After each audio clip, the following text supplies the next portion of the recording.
Oi pessoal, eu sou a Ilana Oliveira e hoje eu tô aqui para falar sobre o segundo episódio de We Are Who We Are, que começa a tomar forma de um jeito bem curioso.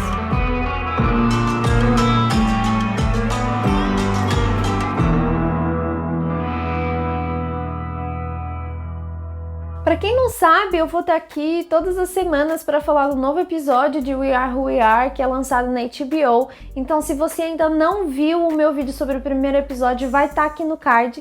Confere lá e depois volta aqui. O que a gente sabe até agora é que foi pré-estabelecida aí uma estrutura. Todos os 4 primeiros episódios se chamam Right Here, Right Now, que significa aqui e agora. Essa foi a parte 2. A gente não tem o nome dos 4 últimos episódios, então se fosse para chutar, eu acho que nesses 4 primeiros episódios a gente consegue descobrir um pouco mais. No primeiro foi o Fraser, agora dessa vez foi a Caitlyn. Talvez o próximo seja sobre a Sarah e talvez o quarto seja sobre o Richard, o pai da Caitlyn, né? Mas isso tudo é um chute e já deu para perceber que essa estrutura ela é bem formadinha por conta daquilo que a gente vê no segundo episódio. Como eu disse no vídeo anterior, a gente conseguiu mergulhar bem na cabeça do Fraser e a gente foi introduzido também àquele ambiente, né, do quartel-general na Itália. E nesse episódio a gente vê, na realidade, tudo a partir do ponto de vista da Caitlyn. Então, é a mesma linha temporal, é claro que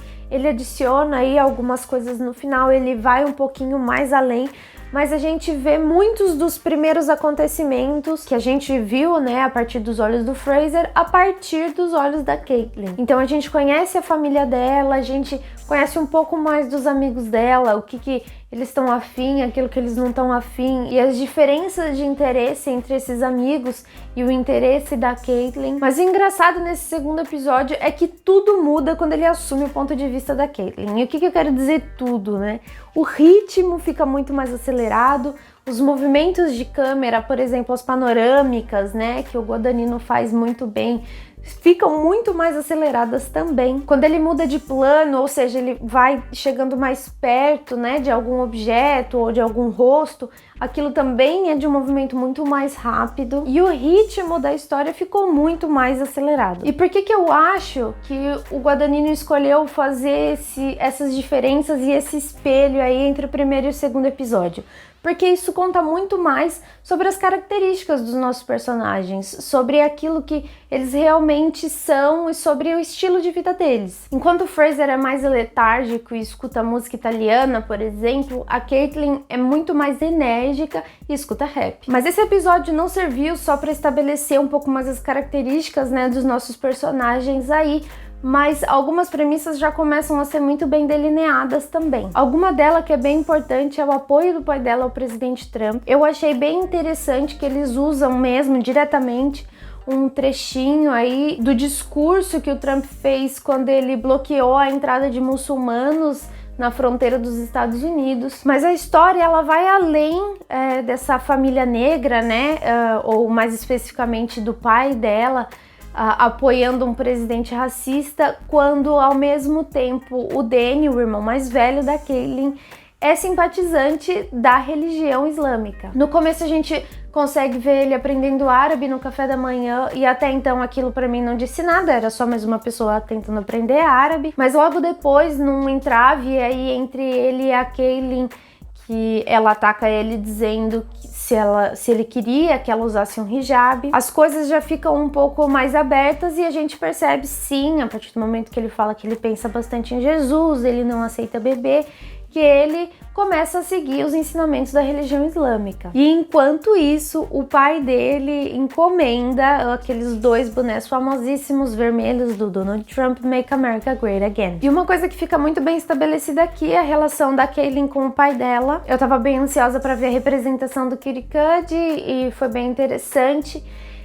Muito provavelmente essa aproximação dela com o pai dela e esse afastamento com a mãe dela pode ser fruto de simplesmente uma característica mais sonhadora da mãe dela, ao mesmo tempo que o pai dela é um pouco mais pé no chão. Esse episódio também me sugeriu que a mãe dela talvez tenha algum tipo de melancolia muito forte em relação à vida deles em Chicago.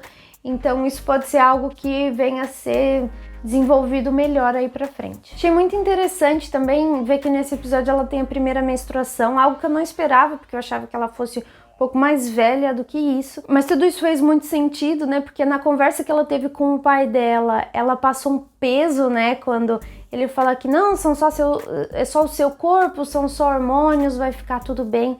E aquilo para ela tem um peso muito grande e constrói uma fragilidade muito sutil nessa personagem que tem uma fortaleza por fora. A gente imagina que ela é muito séria, muito introvertida e que cria muitas barreiras, né, para as pessoas de fora, que ao mesmo tempo que ela tem essa fragilidade, ela tá lá na dela, né, citando Shakespeare, enquanto dois americanos falam que estupraram uma italiana na noite passada. Ou seja, toda essa construção da Caitlyn tá me parecendo muito rica e eu tô gostando bastante. A relação entre ela e o Sam também me chamou a atenção e eu não sei muito bem o que vai sair daí.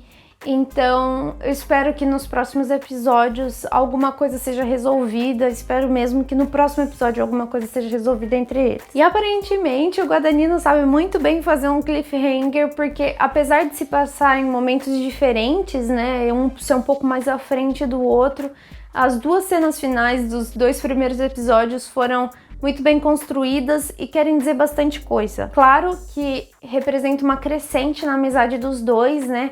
Agora no final o Fraser deu um presente muito importante para Caitlyn e aquilo muito provavelmente derrubou uma grande barreira que ela tinha, porque nessa questão dela explorar a sexualidade dela, ela se vestir de garoto e ela ter dado em cima das meninas e ter falado que ela só tava brincando pra ele. Então aquilo muito provavelmente vai abrir sim uma porta para ele entrar na vida dela.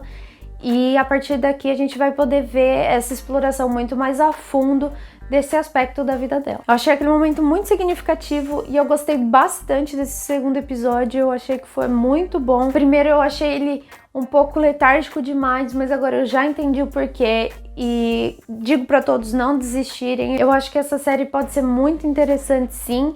Então deixa aqui embaixo o que você achou desse segundo episódio, se você prefere esse ou o piloto, aquilo que você espera, aquilo que você viu da Caitlyn, o que você acha que essa última cena significa pra ela. Então é isso, pessoal, não esquece de deixar o like nesse vídeo, se inscrever no canal para receber todas as nossas notificações, ativa o sininho e passa também aqui no comentário fixado aqui embaixo, que é onde tem o nosso podcast, tem também o nosso Instagram, nossas redes sociais todas. É isso, pessoal, um beijo e corta!